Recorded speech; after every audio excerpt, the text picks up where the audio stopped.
En Guatemala ha comenzado la cuenta atrás para las elecciones generales del 25 de junio, una recta final cargada de presuntas irregularidades y tensiones tras la inhabilitación de 3 candidatos presidenciales bajo argumentos poco claros.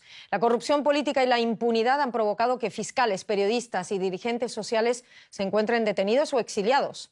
También la independencia judicial y derechos fundamentales como la libertad de prensa se encuentran amenazados. Distintas organizaciones, entre ellas Reporteros Sin Fronteras, advierten que la prensa es vista en Guatemala como una amenaza a la alianza entre actores estatales y privados para controlar instituciones y para el sistema de corrupción e impunidad que impera en el país. La detención de José Rubén Zamora, fundador del diario crítico El Periódico, en julio de 2022, y el cerco financiero que llevó al cierre de ese medio, ha sido una advertencia para la prensa en Guatemala. El acoso y la criminalización contra periodistas, que comenzó con el gobierno de Jimmy Morales y recrudeció durante la administración de Alejandro Yamatei, podría consolidarse en los comicios del 25 de junio. Y tenemos en el estudio al periodista guatemalteco Marvin del Cid. Junto a Sony Figueroa han publicado varios libros y han sido reconocidos y premiados por su trabajo de investigación sobre la corrupción en las altas esferas políticas de Guatemala. Bienvenido, Marvin. Hola, Ana, mucho gusto. Es un placer tenerte en el estudio. Vamos a ver tus investigaciones, tus relatos, tus 2 libros, donde cuentas también lo que ocurre en Guatemala, suponen una apuesta arriesgada. Te han costado denuncias, intimidación, hostigamiento. ¿Hasta qué punto llega esa presión? Bueno, obviamente nosotros como periodistas, por el trabajo que hacemos y por las constantes criminalizaciones y amenazas, nos ha tocado irnos del país por lo menos en 2 ocasiones en menos de 2 años. Tenemos 5 denuncias penales, 2 de ellas interpuestas por la Ley de Violencia contra la Mujer. Pero no solo eso, las constantes amenazas en redes sociales son del día a día, ¿verdad? Lo mismo sucede con otros colegas periodistas. Varios de ellos y de ellas ya han tenido que salir del país. ¿Te has planteado salir del país?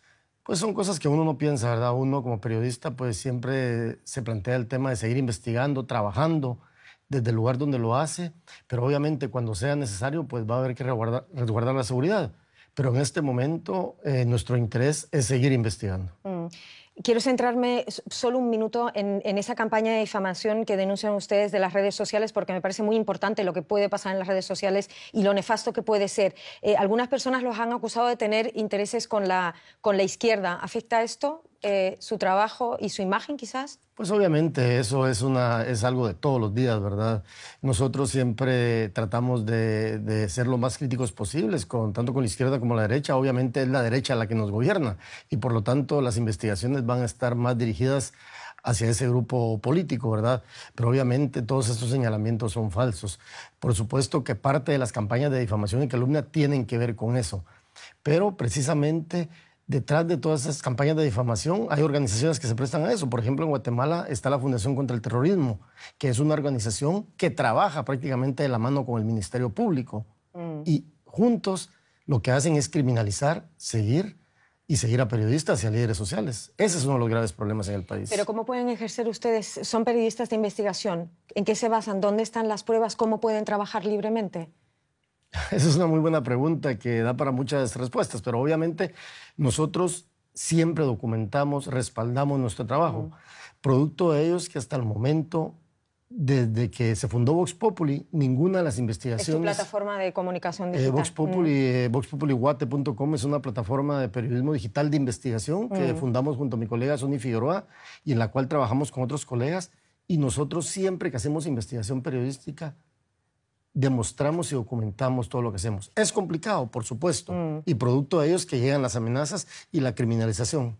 Me gustaría hablar de las elecciones. Tenemos unas elecciones importantes el 25 de junio. La Unión Europea ha expresado su preocupación por la suspensión de varias candidaturas. Por otra parte, tenemos a Suri Ríos Sosa, hija del dictador Ríos Montt, que se ha presentado como candidata a pesar de que su postulación fue denegada por una norma constitucional. ¿Qué podemos esperar de estas elecciones? Bueno, ese es uno de los grandes temas que se está discutiendo en la actualidad, que hay discrecionalidad por parte del Tribunal Supremo Electoral, porque dejan a una candidata, en el caso de Suri Ríos, como para que participe, pese a que tiene una prohibición constitucional, y no lo digo yo, lo dice la Constitución Política de la República de Guatemala, y por el otro, discrecionalmente deja fuera a 3 candidatos. ¿Por qué razón? Por razones políticas, por supuesto, ¿verdad? Pese a las exigencias del resto de partidos políticos, se le señala al Ministerio Público de estar manipulando las elecciones con el objetivo de favorecer a los intereses de ciertos candidatos, dejando fuera a otros. ¿Dónde queda la oposición en Guatemala? Bueno, ese es otro tema, ¿verdad? Que muchos líderes opositores también están siendo perseguidos, ¿verdad? Y por supuesto que eso también es grave.